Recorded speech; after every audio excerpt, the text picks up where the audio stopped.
اللهم صل على سيدنا محمد وعلى آل سيدنا محمد. أعوذ بالله من الشيطان الرجيم. بسم الله الرحمن الرحيم. الحمد لله رب العالمين، والصلاة والسلام على سيد المرسلين وعلى آله وصحبه أجمعين. رب اشرح لي صدري ويسر لي أمري واحلل عقدة من لساني يفقه قولي. سبحانك لا علم لنا إلا ما علمتنا إنك أنت العليم الحكيم. ولا حول ولا قوة إلا بالله العلي العظيم. Muka surat 4, baris yang ke-7 daripada bawah. Kitab Pati Paridah, surat 4, baris ke-7 daripada bawah. Qala al-muallif rahimahullahu ta'ala wa nafa'ana bi'ulumihi amin. Agama terhimpun dalam 3 perkara. Agama terhimpun dalam 3 perkara. Jadi hak saya belajarnya, agama terhimpun dalamnya 3 perkara. Zahir dia gitulah. Dalamnya, dalam agama tu 3 perkara. Kerana 3 perkara ni terhimpun dalam agama. Bukan agama terhimpun dalam 3 perkara ni. Islam, iman dan ihsan ni terhimpun dalam agama. Bukan agama terhimpun dalam Islam, iman, ihsan, bukan. Tetapi 3 perkara ni. Mana 3 perkaranya? Islam, iman, ihsan ni terhimpun dalam agama. Jadi hak zahirnya, agama terhimpun dalamnya, dalam agama ni 3 perkara. Jadi dalam agama ni terhimpun 3 perkara. Dalam agama tu ada 3 perkara dalam agama. Bukan agama tu duduk dalam 3 perkara. Kalau kata agama terhimpun dalam 3 perkara, maknanya agama ni duduk dalam 3 perkara. Yang kita naknya 3 perkara ni, Islam, iman, ihsan ni terhimpun dalam agama. Yang mana 3 perkara ni, Islam, iman, ihsan adalah komponen, bahagian-bahagian yang terhimpun dalam agama. Bukan agama yang terhimpun dalam 3 perkara ni, bukan. Tu beza kan? Beza.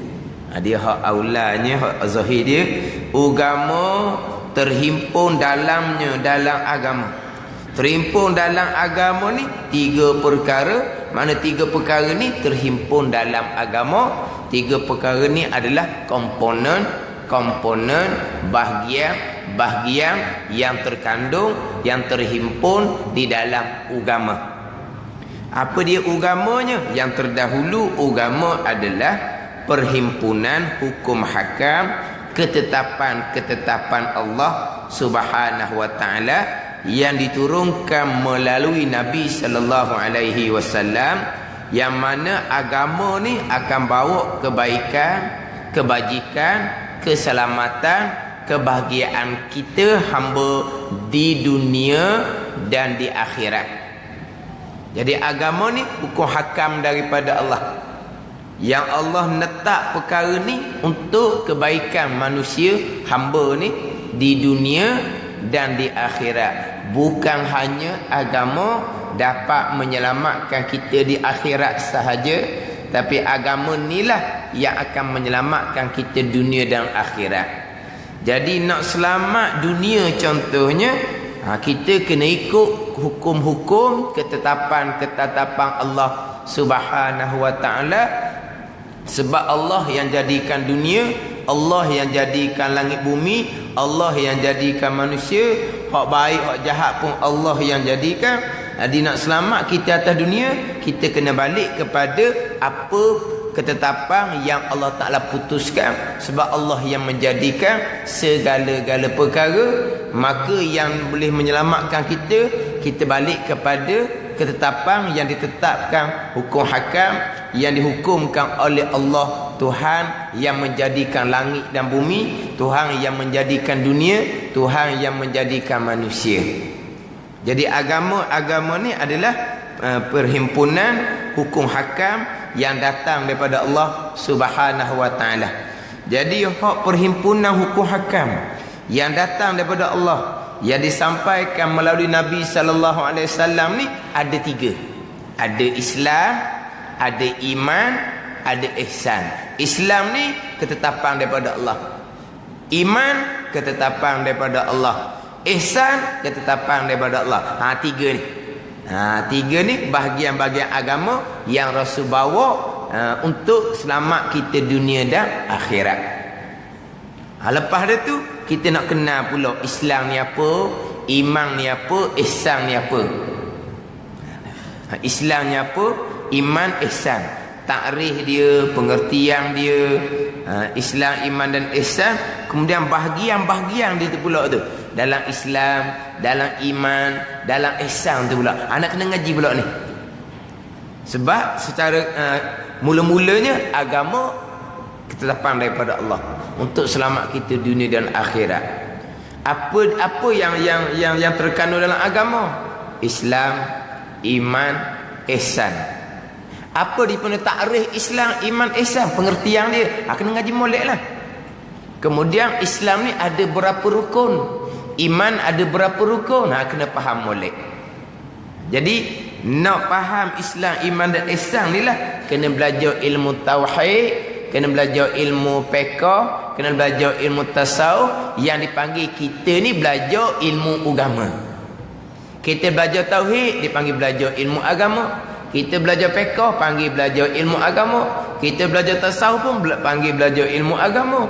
3 ilmu ni nama lain-lain. Sebab apa panggil ilmu agama belaka? Sebab 3 ni adalah terkandung di bawah Islam, iman dan ihsan. Islam, iman dan ihsan ni hak terkandung di dalam agama. Hak terkandung di dalam agama. Jadi belajar bab Islam pun belajar agama, belajar bab iman pun belajar agama, belajar bab ihsan pun belajar agama.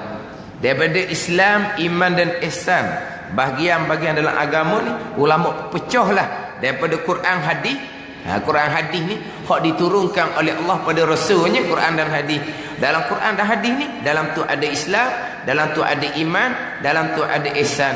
Dia ulama pecah Islam, iman, ihsan daripada Al-Quran dan hadis kepada 3 ilmu: tauhid, fiqh, tasawuf. Tauhid ilmu agama berarti Quran dan hadis, fiqh ilmu agama berarti Quran dan hadis, tasawuf ilmu agama berarti Quran dan hadis.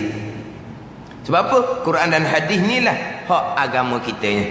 Agama yang diturunkan oleh Allah kepada Rasul untuk hamba-Nya yang mukallaf untuk selamat dunia dan akhirat. Jadi makna kita bukan hanya tahu agama apa makna, bahagian dalam agama ada berapa, kita kena tahu hak bahagian-bahagian dia. Bahagian-bahagian ni kita kena tahu. Sekurang-kurangnya hak asas-asas lah. Hak asas-asas yang mana ulama membahagi dah. Hak ni hak dalam tauhid ni, fiqh ni, tasawuf ni, hak ni mesti. Hak ni wajib kena tahu hak ni. Wajib ke apa? Dipanggil wajib fardu ain. Hak ni kena tahu. Sebab apa? Sebab nak selamat agama kena tahu hak ni. Sebab tu hukumnya wajib fardu ain. Maknanya cukup dah hak asas-asas.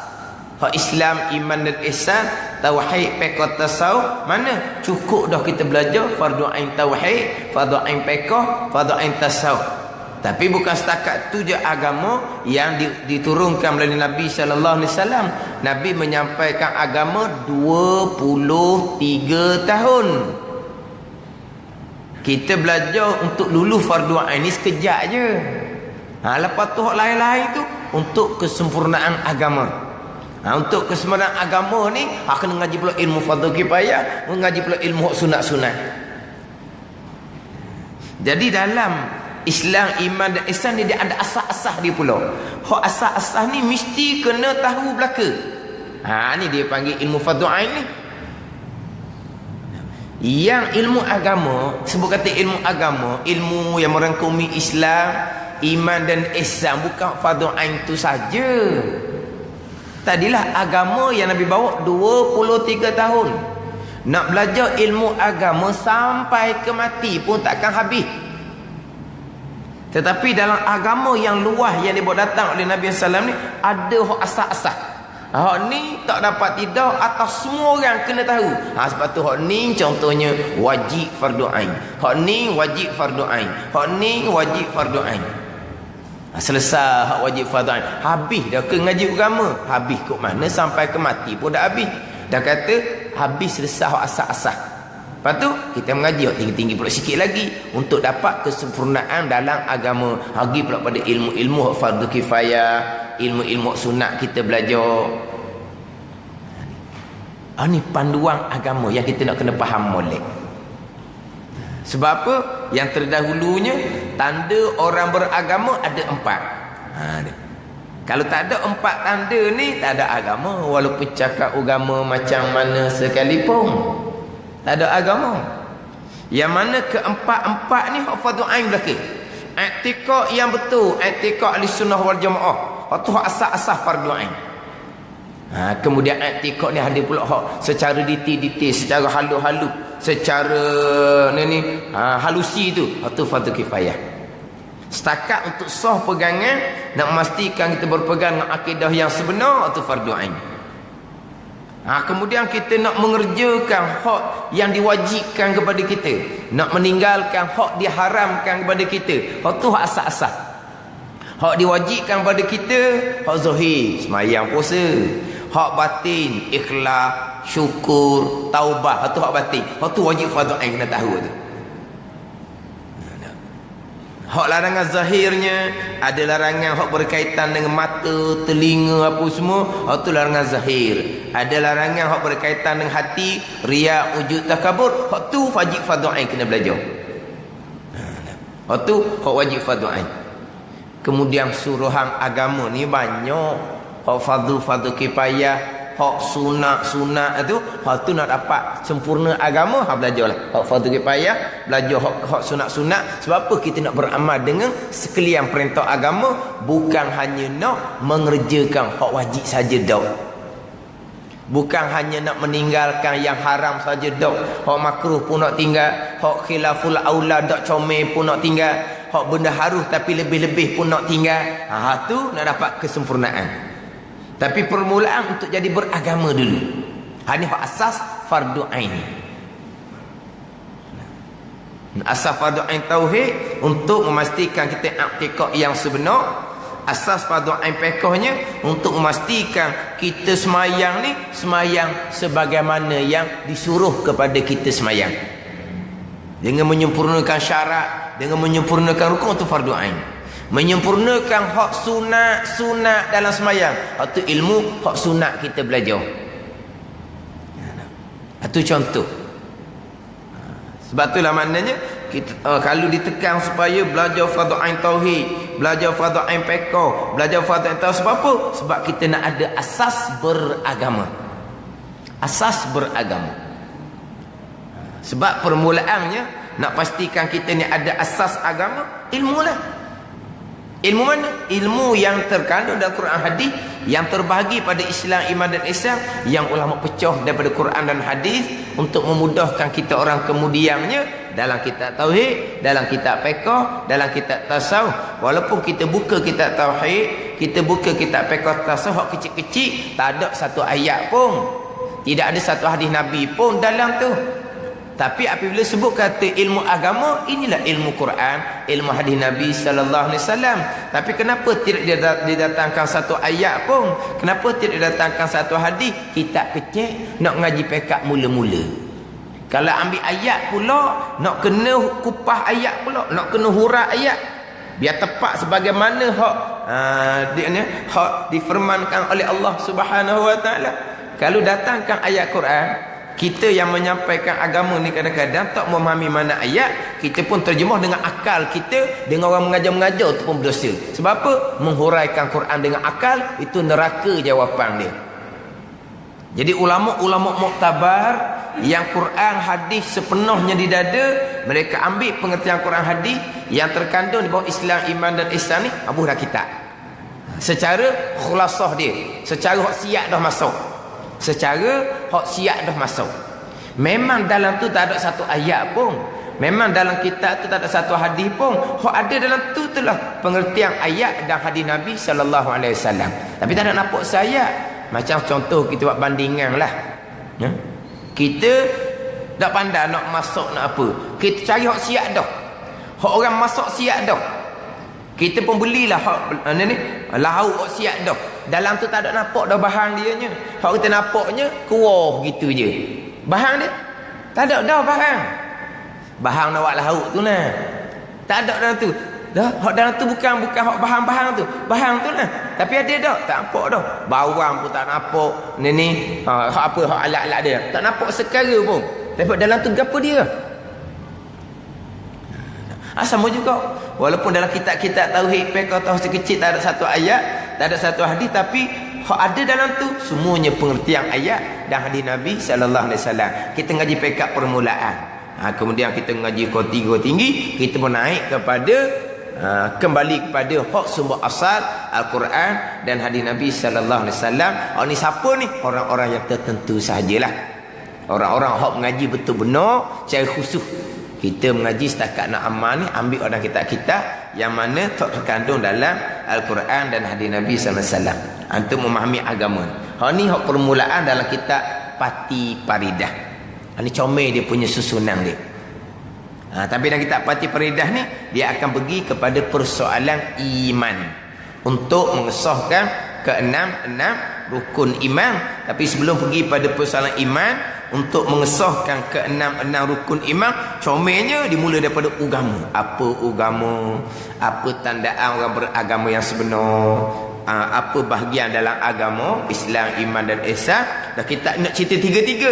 Kita nak cerita bab iman sahaja untuk mengesahkan keenam rukun iman. Man biar kita nampak ke agama tu apa. Kita tahu dah lah. Kita nak selamat dunia akhirat, tak ada jalan lain, kena turut agama. Kena turut agama. Tapi agama tu apa? Agama ni muluk agama ni. Beragama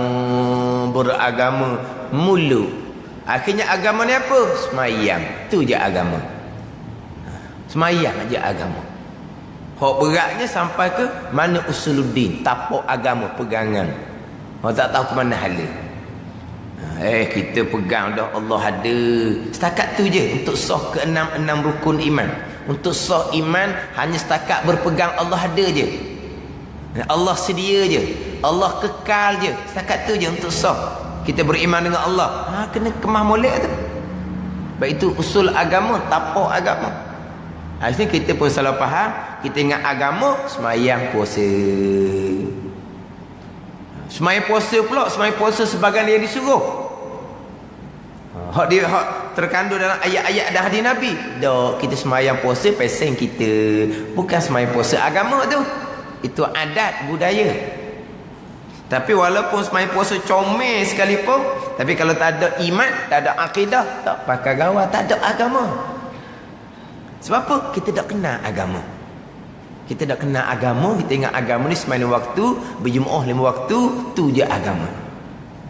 Akidah tak ke mana hala. Kemudian bab kesucian hati. Bab kesucian hati, tempat tilik Allah Subhanahu wa taala. Sama ada kita ni beragama yang sebenar ataupun beragama yang pura-pura. Pegangan kita comel. Semayang bang kita pekoh comel. Tapi keikhlasannya tak ada. Hati kita bersifat dengan sifat yang diharamkan. Hati kita kotor, hati kita hasad, hati kita takabur, hati kita riya, hati kita kasih akan dunia. Mana apa ni? Ini bukan orang beragama yang sebenar. Ini orang yang pura-pura agama, zahir macam agama, tapi hatinya derhaka kepada Allah Subhanahu wa taala. Ini bukan agama yang sebenar. Sebab dia hanya nampak comel zahir, biar orang kata dia orang agama, tapi di sisi Allah Subhanahu wa taala, Allah bukan tengok tilik hanya di zahir saja. Allah tilik zahir. Semayang, puasa tu perintah Allah. Allah tilik zahir, tapi Allah tilik sampai ke hati. Adapun tilikan manusia, pandangan manusia hanya berhenti setakat zahir. Zahir comel, dia orang baik, dia orang berjuru, dia orang beragama. Dalam manusia tak nampak. Tu bezanya. Manusia tilik zahir, tilikan Allah sampai ke hati, beragama yang sebenar ataupun tidak. Beragama yang sebenar ni sampai ke hati pun taat kepada Allah. Itu agama yang sebenar. Barulah selamat sungguh dunia dan akhirat. Kalau tak gitu, tidak panggil orang beragama, tak akan selamat dunia dan akhirat. Walaupun rupa zahir itu nampak macam semayang puasa sekalipun. Mana apa? Dunia akhirat tak akan selamat. Ini biar faham agama ni. Jadi kalau kita kata nak buat kuliah agama, biar kita tahu lah. Kita nak kuliah agama, buat kelas agama. Bukan kelas sains matematik, bukan. Kita nak buat kelas agama, kuliah agama, program agama. Mana agama? Ini Islam, iman, ihsan. Kalau cerita tinggi-tinggi, cerita agama lah juga. Tapi kita nak cerita agama kepada masyarakat ni, kepada masyarakat umum, kita kena tupu kepada asas-asas agama. Tapi kalau kita nak cerita bahagian agama tinggi-tinggi, tu kelas khusus-khusus, forum khusus-khusus, program khusus, seminar khusus benar tu. Dibuat satu program, satu forum, satu seminar, dibahas hak tinggi-tinggi, yang mana pesertanya di kalangan orang-orang yang tertentu, orang-orang yang berkenaan.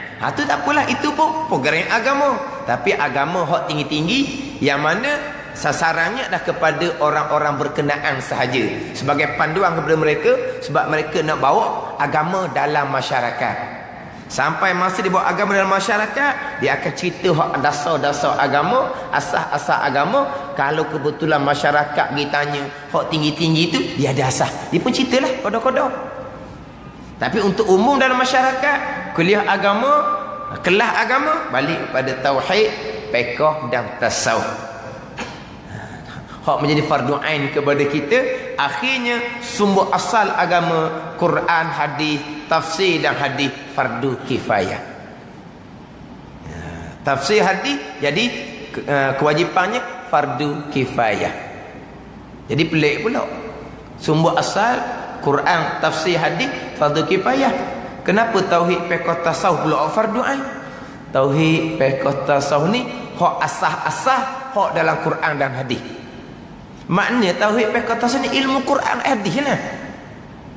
Tapi kenapa hak ni dipanggil fardu ain? Sebab hak ni hak Quran, hadis, hak asas-asas. Tapi kalau kita balik direct pada Quran, hak dalam Quan di sekaligus. Hak asas pun situ, hak tinggi pun situ, segala-gala situ belaka. Dia tak ada kata satu ayat bab suku-suku, tak ada. Jadi balik pada asal tu, hak Quran yang diturunkan selama 23 tahun jadi fardu kifayah. Sebab apa? Dalam tu luah. Daripada hak luah ni, ulama ambil dari Quran hadis, bubuh dalam kitab tauhid, fiqh, tasawuf. Ni fardu ain. Jadi nampak macam suku. Tak suku. Tauhid, fiqh, tasawuf, fardu ain ni hak ambil daripada asas-asas Quran hadis. Tapi kalau kita salah faham, tauhid, fiqh, tasawuf, fardu ain, sumber asal Quran hadis jadi fardu kifayah. Kok mana pula? Suku. Tak. Tauhid, fiqh, tasawuf ni ilmu Quran, ilmu hadis, tapi hak asas je. Kita nak direct kepada hak sumber asal. Hak tu dia merangkumi agama hak Nabi sampai 23 tahun. Ni nak kena kemah kita alat-alat untuk memahami ayat-ayat Quran. Jadi hak ni fardu kifayah. Hak fardu kifayah. Contoh ginilah, contoh. Jadi dalam Quran ni dia ada berlaku dalam tu. Hak asas-asas pun ada. Sama contoh ginilah. Kita pergi ambil kitab tauhid tebal. Nah, kitab tebal-tebal ni fardu kifayah, tapi dalam tu ada fardu ain. Tapi banyak fardu kifayah lah. Kita buka kitab pekoh tebal-tebal tu, fardu kifayah, tapi dalam tu ada fardu ain. Tapi sebagian besarnya fardu kifayah. Sama juga kita ambil Al-Quran, hadis, dalam tu merangkumi satu agama. Jadi macam mana kita nak memastikan asas-asas dalam Quran tu kita lengkap kalau kita ambil semua sekali? Sebab tu ulama muktabar yang Quran sutil dada. Orang sekarang ni kalau ngaji hadis, hadis je, baca Quran pun kadang-kadang tak betul. Ulama muktabar dahulu, mereka ahli hadis, mereka sutil Quran di dada. Bukan Quran hafazan ni. Bukan Quran hafazan. Ilmu Quran tu sutil dada dia. Mereka ni lah hok ambil daripada Quran asas-asas, bubuh dalam kitab tauhid, fiqh, tasawuf, hok kecil-kecil. Hak mereka ni jugalah ambil hak lebih besar lagi hak dalam Quran dan hadis, buat kitab besar-besar tauhid, fiqh, tasawuf. Mereka lah. Maka hak daripada Quran ni juga pergi pada tauhid, fiqh besar. Hak dalam tauhid, fiqh besar ni sebagian besarnya fardu kifayah. Tapi kalau kita ambil kitab besar, jadi takut kitanya nak tupu fardu ain. Kitab besar kalau macam fiqh contohnya, 4 bahagian: ibadah, muamalah, munakahat, janayah. Kita mari orang ngajar bab muamalah dah contoh. Dah kita mari kemudian dah orang ngajar bertahun-tahun. Kita tu masuk bab muamalah. Kita baru mari. Kita fardhu ain pun dah selesai. Jumpa di kita bab muamalah. Tak betul dah pengajian kita. Sebab apa? Itu bukan fardhu ain, fardhu kifayah. Lepas tu kenapa guru ajar bab muamalah? Dia dah ambil kitab besar, habis bab ibadah, kena masuklah bab muamalah. Lepas tu sesuai ada untuk masyarakat. Lepas tu kita orang mengajar kena nilai sendirilah. Tapi kalau kita baca kitab besar tu standard sikit lah. Orang mengajar pun standard, orang belajar pun kelas sikit.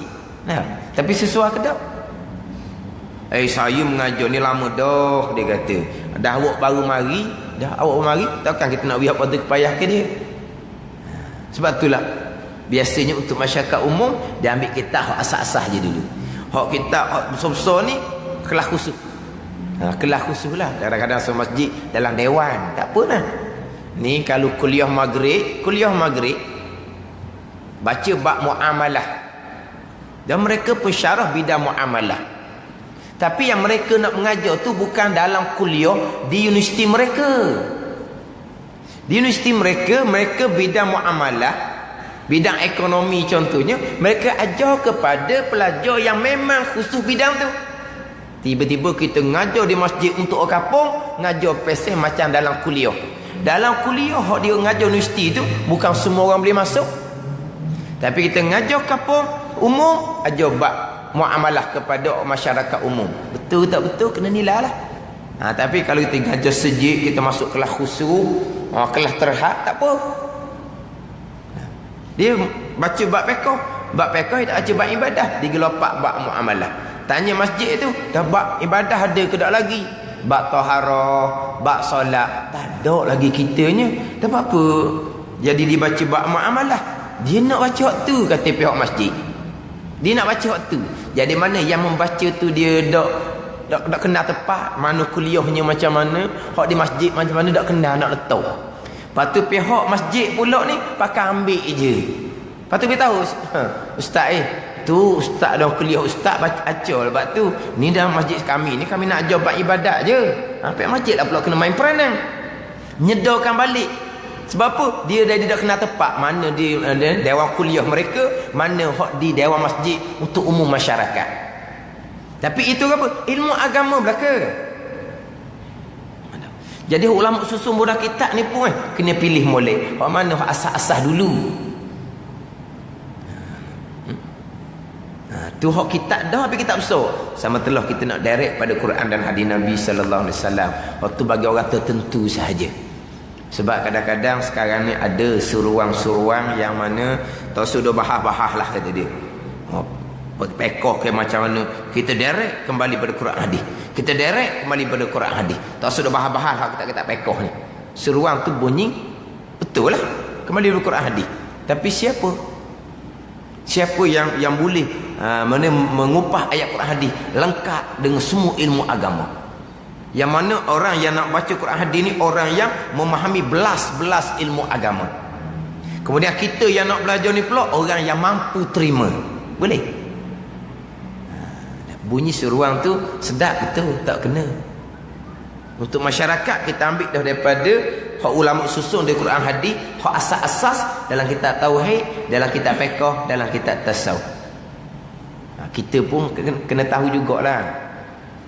Ni awak ni apa tauhid, fiqh tauhid tak kecil dak. Lepas tu ilmu Quran mutafsir bila awak nak baca? Saya ambil ni hak Quran dah ni, hak Quran hadis dah ni. Hak Quran hadis dah ni. Kita buka dalam kitab tauhid, Tuhan ada. Tuhan ada ni. Ambil mana? Quran. Tuhan ada sedia kala. Ambil mana? Quran hak kata. Pergi pula bab semayang, lepas tu pergi pada bab taharah, bab rukun. Taharah rukun ambil mana ni? Hadis ayat ni. Tak ada satu hadis pun cukup untuk kita ambil hukum je. Kena ambil hadis pula, kena ngaji bidang hadis pula. Tidak dengan ngangis sajalah kitanya.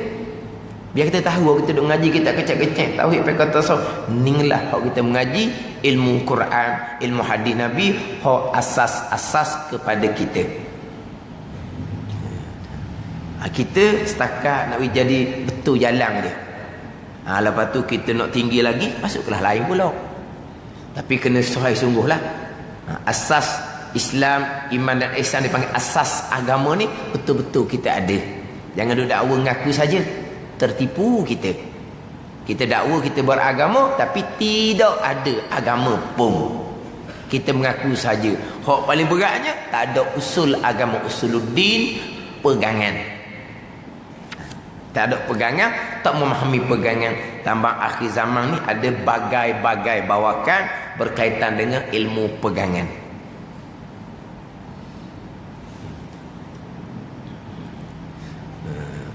Malam tadi tu ada orang beritahu saya dah sebut sok mudah mana-mana kelas pun.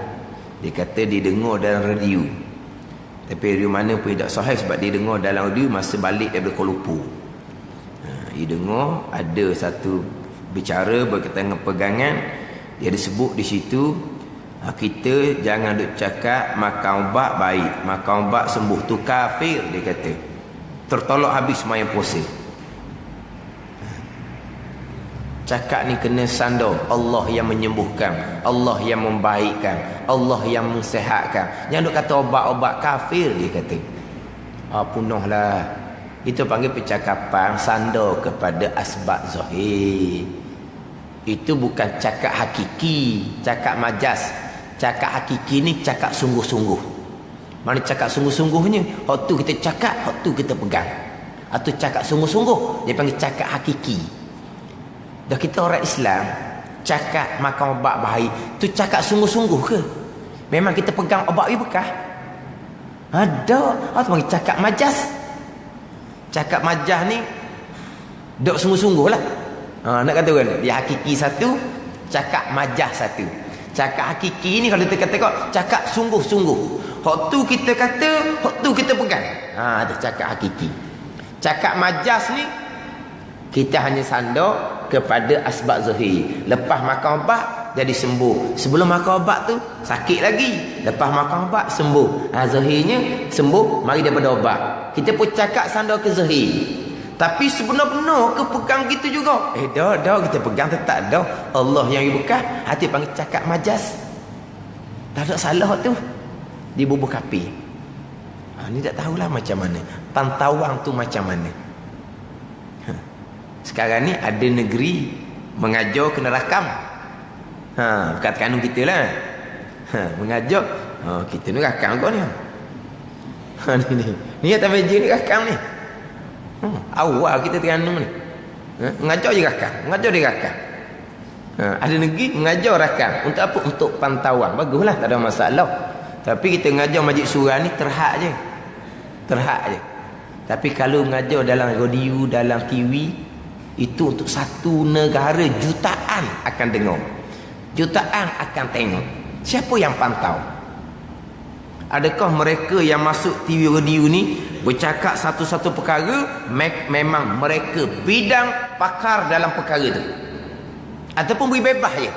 Awak pandai cakap, Orang suka ke awak gohek je apa awak nak bawa pun. Ni. Siapa yang pantau? Itulah hak paling besar pantauan. Sebab apa? Sebab satu negara jutaan. Yang kita ngajar majlis surah ni, sekadar hak ada majlis surah aje. Lepas tu nak pantau dah, tak ada masalah. Tapi hak besar nak pantaunya, hak dalam radio, hak dalam TV tu, hak tu hak paling besar nak kena pantau. Siapa pantau? Adakah hak masuk TV tu ngajar bab akidah? Memang mereka bidang akidah, bidang usuluddin. Adakah mereka yang mengajar bab fiqh ni memang mereka pakar dalam bidang fiqh, dalam bidang syariah? Tak ada kadang-kadang. Kadang-kadang bidangnya takhasus qiraah. Takhasus qiraah Quran. Ajarnya bab fiqh. Lepas tu macam-macam hak dia ajar ni. Salah terang-terang hak dia ajar ni. Tapi siapa yang pantau? Siapa yang pantau?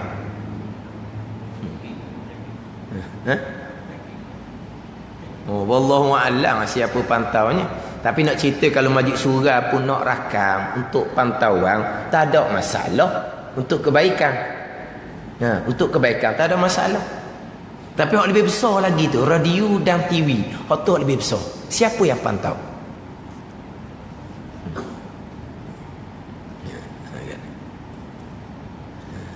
Jutaan tu. Yang mendengar tu jutaan. Kadang-kadang baca bab fiqh. Bab fiqh simple-simple sahaja. Asas-asas sahaja. Yang mana dia nak baca bab fiqh tu memang tajuk tu. Tajuk tu. Bila tajuk tu memang dia akan buat persiapan lalu baca tajuk tu semua. Tapi makna nak baca tajuk tu bukan kebetulan ditanya tajuk tu, bukan. Memang tajuk tu yang akan dibaca. Ini contoh-contoh. Saya pernah dengar tajuk semai Jumaat. Memang tajuk semai Jumaat. Bukan kata tajuk bebas. Orang tanya muskil bab syarat berjemaah. Bukan. Memang tajuknya bab semai berjemaah. Maka timbul di situ ada nak muafiq, ada masbuk. Timbullah pula muafiq masbuk ni, maaf 2 rukun, maaf 3 rukun. Itu asas bicara. Asas bicara saja. Sebut kata maaf 2 rukun, apa makna? Maaf 3 rukun, apa makna? Itu asas saja. 2 rukun, 3 rukun pun mengarut sekali di hurah. 2 rukun, 3 rukun. Kalau kita mengaji dalam bab majmu'ah, sebut kata maaf 2 rukun, sebut kata maaf 3 rukun, itu asas ilmu. Kita makmum, tidak bolehlah ketinggalan dengan imam. Makmum ni ikut imam kan? Innama ju'ilal imam liyutamma bih, Nabi kata. Dijadikan imam untuk kita ikut imam. Bila kita ikut imam ni jangan duk renggang ketinggalan. Jangan ketinggalan 2 rukun. Kalau ketinggalan 2 rukun batal sembahyang. 2 rukun ni mana ni? 2 rukun panjang dan rukun pendek dicapu. Macam rokok dan iktidal. Contohnya lah rokok dan iktidal. Kita surah je sebenarnya yang tak habis baca. Mai zuhur, semai asar. Mai zuhur, mai asar ni kita baca Fatihah, kita baca surah sendiri. Jadi kita baca surah tak ada habis lagi imam rokok. Kita nak habis juga surah. Imam iktidal. Kita nak habis juga surah. Surah ni rukun ke? Tak, dia nak habis juga. Imam pun nak turun sujud daripada iktidal. Turun je imam. Turun je. Tak sapa lagi lutut latah. Tapi nak pergi sapa lutut latah dah ni. Sapa separuh jalan, dipanggil iktidal dah lagi. Lepas turun gitu. Tak panggil iktidal dah. Maknanya dia sudah ketinggalan daripada imam 1 rukun rokok, 1 rukun lagi iktidal. Sebab ni dah iktidal dah ni. Panggil apa? Ketinggalan daripada imam 2 rukun, batal solat. Batal solat. Sebab apa? Dia nak sudah surah je. Bukan wajib surah ni. Yang aulanya macam mana? Imam rokok je, rokok serta-merta. Tu aula dia. Surah ada 2 ayat lagi, tinggal rokok. Itu hak aula dia. Ni siapa ke imam iktidal, tidak rokok lagi. Imam nak turun, tidak rokok lagi. Batal sembahyang. Sebab apa? Ketinggalan 2 rukun. 2 rukun ni mana? Panjang dan pendek. Mana rukun panjang? Rokok. Mana rukun pendek? Iktidal. Sebut kata 2 rukun panjang dan pendek. Dan TV dia ajar 2 rukun panjang. Tak ada 2 rukun panjang. 2 rukun panjang dan pendek. Dalam keadaan tertentu makmum muafiq wajib menyuduhkan Fatihah sendiri. Masbuk imam tanggung, muafiq wajib menyuduhkan Fatihah sendiri. Imam rokok, makmum muafiq tadi belum lagi menyuduhkan Fatihah kerana ada dia punya keuzuran di sendiri. Dia ada keuzuran di sendiri sebab dia lupa baca Fatihah ke, imam dekat nak rokok, ingat nak baca Fatihah ke, imam rokok. Dia Fatihahnya belum habis. Muafiq wajib menyuduhkan Fatihah, imam tak tanggung. Lepas tu macam mana kalau maah dua rukun, rokok dengan iktidal je tak cukup. Nak sudah Fatihah ni panjang juga tak cukup ni. Macam mana ni? Bukan nak menyuduhkan surah ni, nak menyuduhkan Fatihah. Surah sunat, Fatihah rukun. Dah boleh rokok tak tanpa menyuduhkan rukun? Tak boleh sebab kita muafiq wajib menyuduhkan Fatihah sendiri. Lepas tu macam mana tu? Dua rukun tak padang, tiga rukun panjang. Jauh tekah, tak apa. Mana tiga rukun panjangnya? Rokok rukun panjang pertama, sujud yang pertama rukun panjang yang kedua, sujud yang kedua rukun panjang yang ketiga. Jadi kalau capur semua 5 rukun lah. Kalau capur dengan iktidal dan duduk antara jadi 5 rukun. Tapi kita panggil maaf 3 rukun panjang. Itu asah ngaji bab majmu'ah. Saya dengar dalam TV, mana 3 rukun panjang? Dia panggil 3 rukun besar dia panggil. Dan kita panggil 3 rukun panjang. Dia panggil 3 hukum besar. Tak apalah panjang ke besar ke gemuk ke, kau pandai lagi lah. Mana 3 hukum besar? Rokok, iktidal, sujud yang pertama.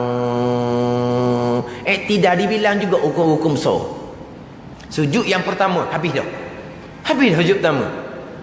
Sujud pertama ni tak selesai lagi baca Fatihah. Macam mana ni? Rokok lah dia kata. Imam nak tanggung semula ke diam. Soh salah dia ajar. Tapi dalam TV siapa yang pantau? Itu ilmu asas je majmu'ah. Ustaz kau kapung budak ngajar balah tu. Siapa pantau? Siapa yang memastikan dia baca bab majmu'ah ni itu bidang dia?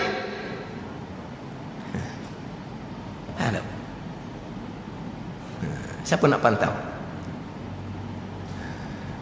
Kadang-kadang masuk bulan Ramadan dia tajuk puasa. Kadang-kadang masuk bulan Ramadan dia mati wajib puasa. Tanya bab puasa. Satu kali saya tengok dia punya kelulusan dia, pakar palak Jabatan Agama Negeri sekian. Hok yang diberi tajuk bicara bab puasa tu, bawah dia tu siapa dia orang ni? Pakar palak Jabatan Agama Islam Negeri sekian. Dah disebut kan? Tapi pakar palak. Dah dia nak ajar bab tengok anak bulan ke? Dah nak ajar bab hukum puasa. Jadi macam-macam timbul hukum bab puasa. Salah mudah-mudah, bukan salah benda hak halus-halus dah. Salah benda hak mudah-mudah hak kasar-kasar besar-besar. Siapa yang pantau? Itu bab fiqh. Hak paling berat bab pegangan. Bab pegangan. Tadi cakap makan obat baik, kafir, takkan dapat syafaat hari akhirat. Sebab nak dapat syafaat Nabi hari akhirat orang mukmin. Syarat nak dapat syafaat Nabi pada hari akhirat orang mukmin. Ini kafir, maka tak dapat syafaat Nabi. Bapa kafir, makan obat baik, tak sandar ke Tuhan, kafir. Salah terang-terang dalam ilmu tauhid. Bukan salah hok cabang-cabang porok-porok tauhid ni, bukan. Lepas tu macam nak kira? Orang dengar ni pula, tak boleh cakap gitu, kafir. Lama dia pun dengar saya ni cakap, saya lepas makan obat ni, baik dah, sehat dah leninya. Saya dengar dalam TV, mu ni kafir dah ni. Akhirnya dia pun mengkafirkan kawan dia yang Islam. Man kafara mu'minan faqad kafar. Sesiapa yang mengkafirkan orang mukmin, kafir tu jatuh atas kepala dia. Macam mana tu? Sampai ke bila orang nak betul balik? Hak kesilapan ni, kesilapan menyebabkan jadi kafir orang ni. Jadi kafir siapa? Kafir orang yang mengkafirkan orang. Bukan kafir orang yang cakap obat tadi tu. Orang cakap obat baik, makan obat baik, makan obat baik itu panggil cakap majaz, bukan cakap hakiki, bukan cakap sungguh-sungguh, cakap majaz je, sandar kepada obat. Hak pegangannya tetap dah jadi baik tu Allah belaka buat. Nak betul macam mana? Orang dengar ni, dia pak aku tak boleh cakap dah. Obat-obat tak boleh cakap dah. Obat yang boleh cakapnya. Tapi kalau makan nasi kenyang boleh pula cakap. Makan obat tak boleh lah cakap baik sembuh tu. Kalau makan nasi kenyang, makan nasi kenyang boleh lah. Obat tak boleh. Apa beza obat dengan nasi? Obat tak boleh bekah, nasi tak boleh bekah, air tak boleh bekah, pisau tak boleh bekah, api tak boleh bekah. Sama je. Makna salah, tapi benda ni berpanjangan, akhirnya orang akan mengkafirkan orang Islam yang lain. Mengkafirkan orang Islam yang lain bukan hanya haram-haram, bukan orang yang mengkafirkan tadi tu jadi murtad wal a'zabillah. Terbatal semua amal ibadah dia, tak bertaubat, mati dalam keadaan murtad, kekal neraka selama-lamanya. Guna. Saya biasa sebut hak mengkafirkan percakapan asbab ni sebab di Terengganu kita ada bawakan seumpama tu. Di Terengganu kita ada bawakan seumpama tu. Cakap sikit mu cakap tak ada Tuhan mu, kafir mu ni, punah randah lah gitu. Tapi itu terhad dalam anak murid dia sendiri saja. Hak mana ngaji gitu ngeguru dia, gitu dia bawa orang lain. Terhad kau tu je, tapi kena baiki. Memang saya ulang semua bab cakapan adat sebab memang di Terengganu kita ada bawakan gitu. Tapi terhad untuk sekitar orang ngaji situ je. Tapi ni radio satu negara. Sekarang ni pun radio ni bukan satu negara. Hak luar negara pun dia boleh ikut juga. Kalau ni kan satu dunia boleh ikut kan. Patut nak kira mana?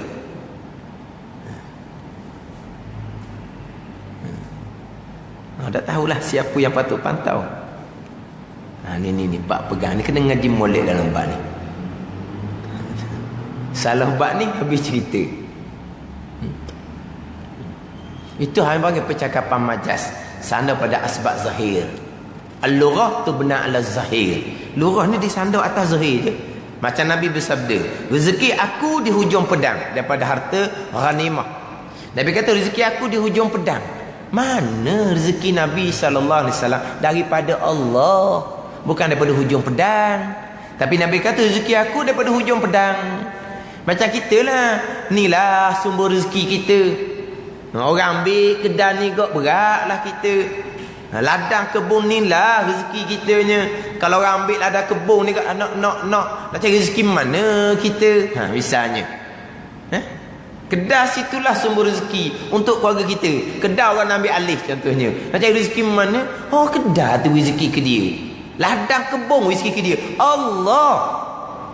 Tu kata kedai, kata ladang kebun tu zahir. Dah tu cakap kata kedai kebun pegangan. Kita orang Islam yang beriman. Rezeki kita daripada Allah, bukan daripada asbab kita. Dia cakap kedai, cakap kebun, tu cakap apa panggil cakap majas. Tak ada salah pun.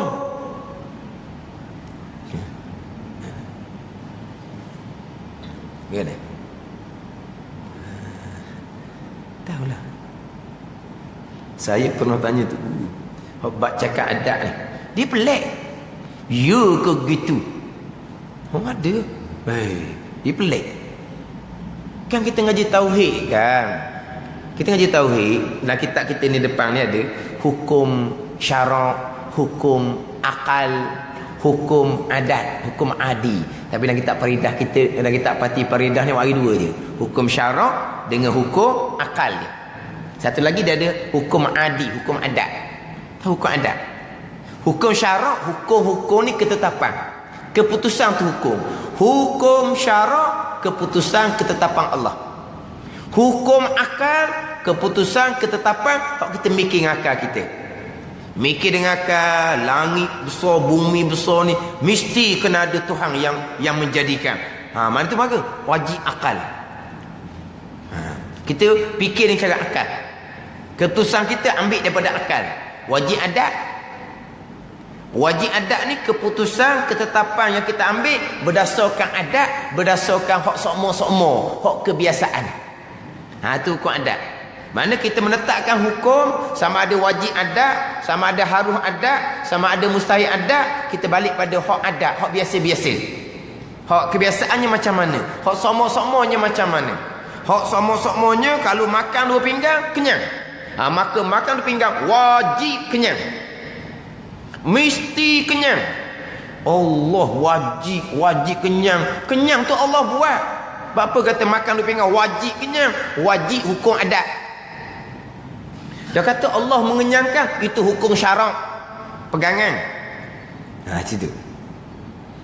Kalau tak makan, biasa-biasanya guna kalau tak makan. Biasa-biasa kalau tak makan, lapar. No.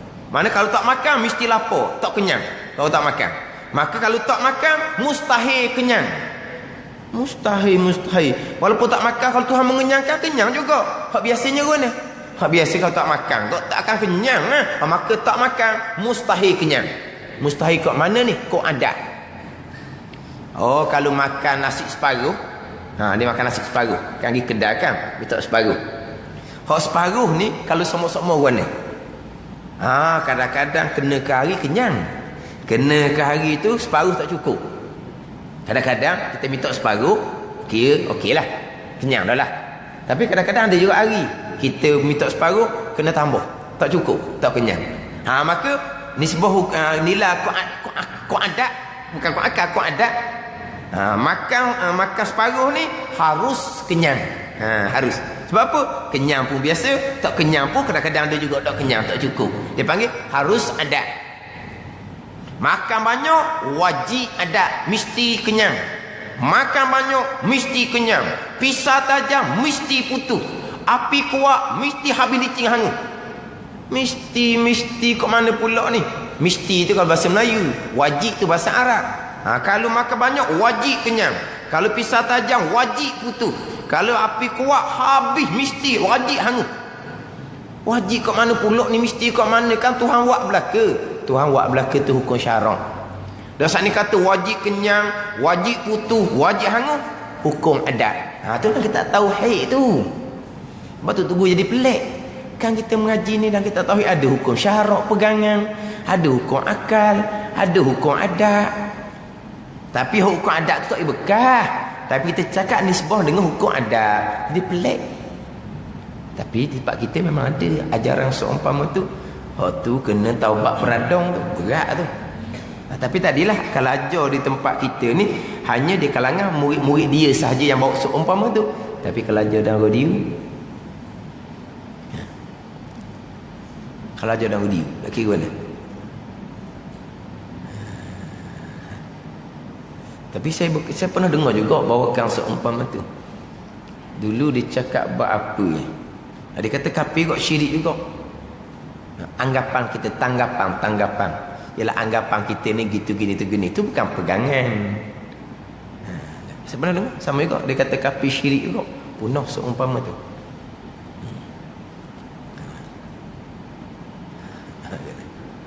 Ni kita kena kemah ni. Bab akidah kena kemah. Bab pekoh pun kena jaga. Bab tasawuf itu bab hati tilikan Allah Subhanahu Wa Taala kena jaga molek untuk memastikan kita beragama yang sebenar, bukan agama yang didakwa-dakwa, yang diaku-aku, yang kita je kata agama tapi agama pun kita tak faham.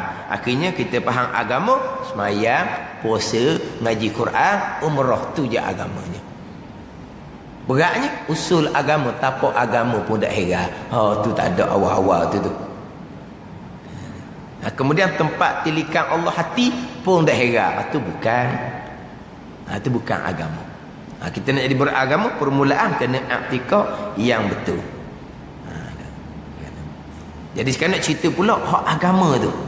Hak nak jadi kita beragama, bekal kita dunia akhirat, selamat kita dunia akhirat untuk agama kita, agama keluarga kita, agama masyarakat kita ni. Mana agama? Yang mana dalam agama ni terhimpun dalamnya 3 perkara, iaitu Islam, iman dan ihsan. 3. Islam, iman dan ihsan. Ini komponen dalam agama. Islam, iman dan ihsan. Nak sebut ihsan pun tak pandai. Buka satu buku, bacalah Islam, iman, insan. Allah kata nak sebut ihsan pun tak pandai ni. Insan tu manusia. Nak sebut ihsan pun tak pandai. Nak cakap agama. Ini komponen besar dalam agama kita. Islam, iman dan ihsan, sebagaimana Jibril alaihissalam tanya Nabi. Dalam hadis dipanggil hadis Jibril. Hadis Jibril, hadis dipanggil Ummul Hadis. Kalau Fatihah Ummul Quran. Hadis Jibril dipanggil Ummul Hadis. Ibu bapa, mana ibu pada hadis Nabi SAW.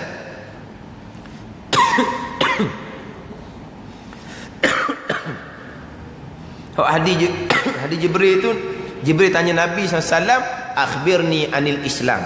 Ya Muhammad, cerita akan daku apa di Islam. Akhbirni anil iman, cerita akan daku apa di iman. Akhbirni anil ihsan, kata 3. Cerita akan daku ya Muhammad, Jibril AS tanya berkaitan dengan ihsan. Hadis tu panjang.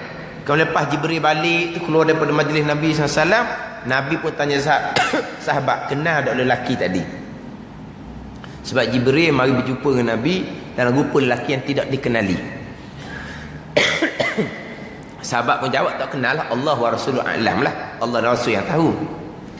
Maka Nabi pun jawab, fa innahu Jibrilun, lelaki tadi Jibril AS. Atakum yu'allimukum dinakum, dia datang nak mengajar agama kamu. Datang ajar agama. Ajar agama apa? Dia tanya ke apa saat ni? Tanya Islam, tanya iman, tanya ihsan. Tu agama.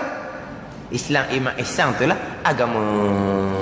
Jadi Islam, iman, ihsan terkandung di dalam agama. Agama adalah perhimpunan hukum ahkam Allah yang diturunkan melalui Nabi SAW untuk kebahagiaan kita, kebaikan kita dunia dan akhirat.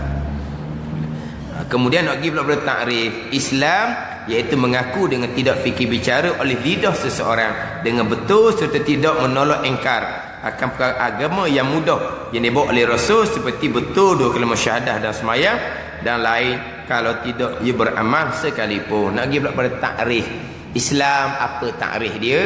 Iman, apa takrif dia? Ihsan, apa dia takrif? Takrif ni mana apa?